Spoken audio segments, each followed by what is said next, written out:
Reports shared by Levitt claims. By the way, this is not like a Caroline Levitt retweeted this, Rob. I don't know if you have it or not. Do you have the clip on the bottom to play as well or no, Rob? I do. Or is it it's just the image? Tweet, but this is the entire tweet. I'll zoom in. Okay, can you zoom in, please, so we can read this? So this account from a Venezuelan security guard loyal to Nicolas Maduro is absolutely chilling, and it explains a lot about why the tone across Latin America suddenly changed. Security guard, on the afternoon, on the day of the operation, we didn't hear anything coming. We were on guard, but suddenly all our radar systems shut down without any explanation. The next thing we saw were drones, a lot of drones flying over our positions. We didn't know how to react. So what happened next? How was the main attack? Security guard. After those drones appeared, some helicopters arrived, but they were very few. I think barely 8 helicopters. From those helicopters, soldiers came down, but a very small number, maybe 20 men.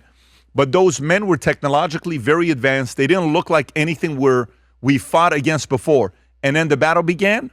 Yes, but it was a massacre. We were hundreds, but we had no chance. They were shooting with such precision and speed. It seemed like each soldier was firing 300 rounds per minute. We couldn't do anything. And your weapons, did they help? No help at all, because it wasn't just the weapons. At one point, they launched something. I don't know how to describe it.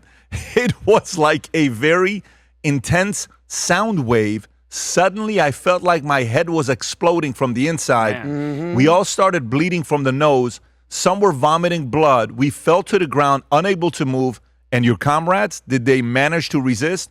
Not at all. Those 20 men, without a single casualty, killed hundreds of us.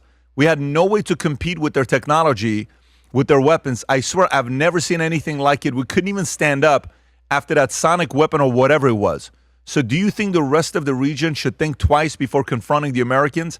Without a doubt. I'm sending a warning to anyone who thinks they can fight the United States. They have no idea that what they're capable of. After what I saw, I never want to be on the other side of that again. They're not to be messed with. Interviewer. And now that Trump has said Mexico is on the list, do you think this situation will change in Latin America?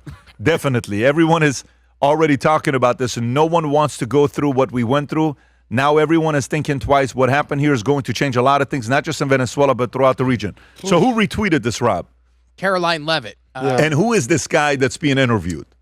Who is Apparently this person? He's a soldier He's in a security Venezuela, guard. right? Okay. He's a security guard? Yeah. Now, can you go to Snopes and look at below the tweet to see if there's any Grok questions, credibility? Can we read that real quick, if you can do that? Because I'm trying to – you know what this sounds like to me a little bit? Let me tell you what it sounds – respectfully, let me tell you what it sounds like. It sounds like go right there. Tell us about the plasma fusion population. This account is gripping. Does it imagine U.S. American? What does it exist? Is this verified? Did somebody ask Grok if this is verified? I think the press secretary has some validity, especially from the White House. Go back, Grok, and see if anybody tagged Grok. No, Rob, go back to the tweet. Yeah, see if anybody tagged Grok to respond to it.